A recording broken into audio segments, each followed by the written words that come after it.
The true path of the ninja is difficult and taxing. Are you ready for it?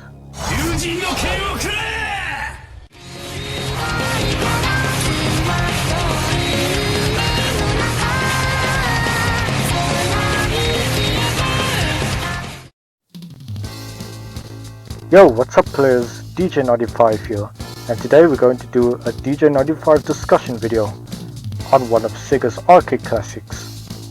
Now this is not just any ordinary Sega arcade classic, this is a true gem of Sega, way back in the 1980s, late 1980s that is. Now I'm going to be talking about the Hand-On series, which was a game that existed way back in 1985. That is the original. The next game in the series, it was similar to the original Outrun, but it had a slight few differences, such as crashing. Well, that will slow you down, because if you crash, then you explode your bike. That is Hand-On Junior. Now we're moving on to 1987, the time that this game was released, Super Hand-On, the true successor to Hand-On, which carried over some elements from the original Hand-On and the original Outrun way back in the time, and it came out just a year after the original Outrun. So I'm going to be discussing about what made Hand-On so great at the time. So without further ado, let's get started to the gameplay. There we go. And when you start inserting the coin, you get to choose 4 courses: Africa for beginner, Asia for junior, America for senior, and Europe for expert. I'm going to choose junior because this is my favorite course. And just like the Outrun games, you get to choose 4 songs. I'm going to choose this one because I like that one very much. Well, my favorite at least. And off we go. So much like the Outrun games and the original Hand-On, you have a timer. Your main objective is to reach the goal without running out of time.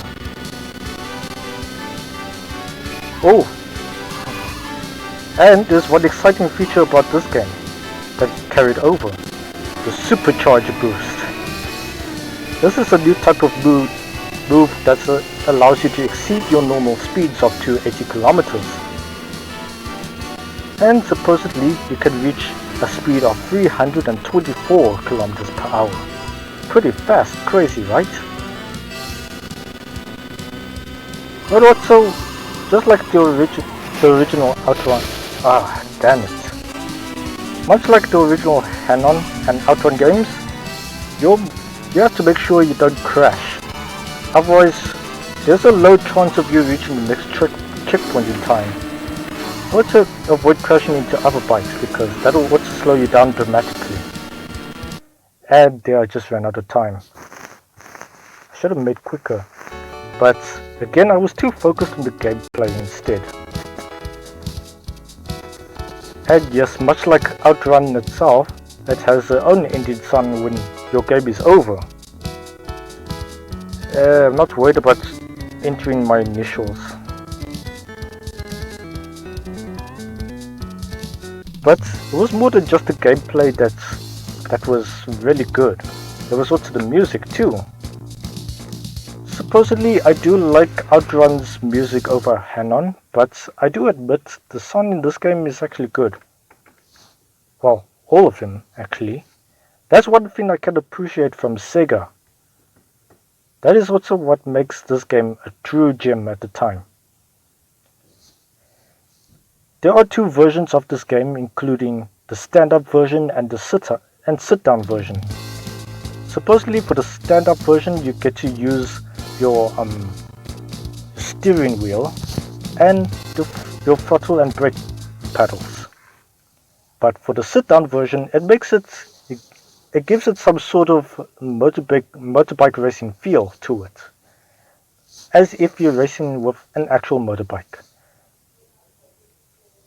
But sometimes it just has a few disadvantages compared to the standard version.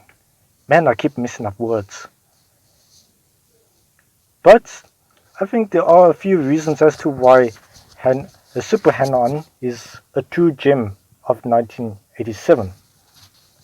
Well, Sega's true gem at the time. But I think you get what I mean here. So, anyway, I hope you guys enjoyed this one, even though it was a pretty short discussion. So, I hope you guys enjoyed this one. So, remember to subscribe to DJay95, follow me on Twitter, and join my Discord server to become a player. That would mean a lot of support from you guys if you do so. So, anyway players, bye. See you next time.